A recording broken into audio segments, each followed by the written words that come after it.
Good evening. It's been more than 2 years since lawmakers paved the way for gambling in Massachusetts, and so far, the road has been a rocky one.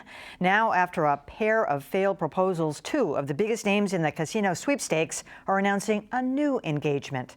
But while Suffolk Downs and Mohegan Sun say they're thrilled to partner up, it's fair to say theirs is a marriage of convenience.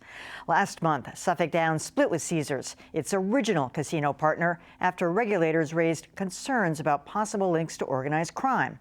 Meanwhile, Mohegan Sun originally wanted to run a casino in Palmer until voters there said no thanks. But at a press conference earlier today, both sides insisted they're delighted to be working together on a proposed casino in Revere. So today is actually the beginning of a new story. And I want to tell you that we are proud at Suffolk Downs to be part of this new story. You know, I've got a really fun job. And throughout the course of my employment at Mohegan Sun, I've had a chance to do a lot of exciting things. But I don't think anything that I've done previously or been part of previously can touch the excitement that we feel at Mohegan for being able to be part of this amazing project here in Revere. All right, well, also today, Boston Mayor Tom Menino said he stands by East Boston's decision to reject Suffolk Downs' casino plans for that neighborhood. During an appearance on Boston Public Radio, the mayor also hinted he thinks the vote was a mistake. The thing is, if we're going to have casinos, let's get the best one that creates jobs and creates revenue for the state and this locality. That's what the most important is. Are people going to go to Everett, though? I mean, well, let's assume. I mean, Everett clearly is the front runner for Eastern Massachusetts. So no one knows if Revere will get back in the mix. Are people going to go? The goals you had, even though I know the top of your list was East Boston, are people going to travel to Everett to do this thing? I question that. I question them going to Everett, but you know, suitability. That's the issue that still has to come up, and they haven't made a decision by the Game Commission. They'll made up, I think, Tuesday, Wednesday this week. Mayor Tom Menino also told Jim and Marjorie he's bracing for a new reality come January 6th, including the loss of some great perks. So, Mayor Tom Menino, for 20 years you've lived a fantasy of hundreds of thousands of people who live in Boston. Because you have a driver, you've never had to look for a parking spot. What's going to happen when you're not the mayor? I mean, is it going to be an honorary Tom Menino and Angela spot at Government Center Garage, or are you going to be like the rest of us, you know, trolling around the block with your quarters?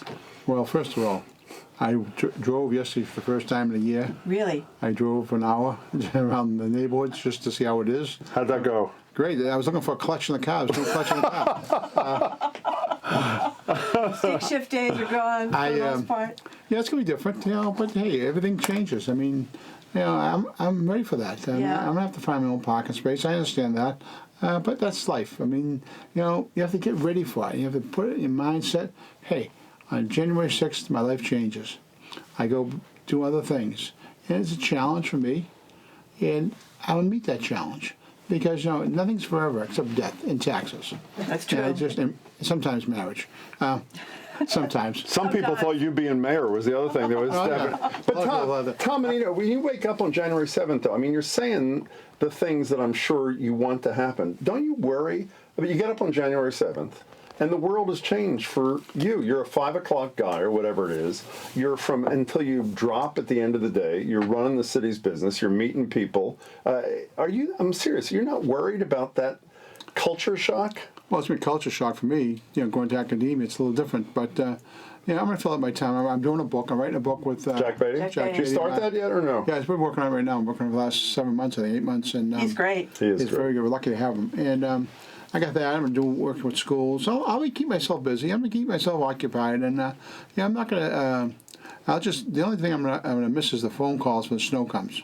Oh yeah, that's right. You know, that's right. That's right. And also my grandkids when it's a snow forecast, and they say to me, "Papa, we're gonna have school tomorrow. We want to know. Call off school." That thing, but I'm gonna miss the people the most. I mean, I honestly, I tell you, folks, that's what I enjoy the most. Being out in the neighborhoods, being at different recreational centers, the churches, all that. That's who I am. Nothing fancy, just Tom Menino.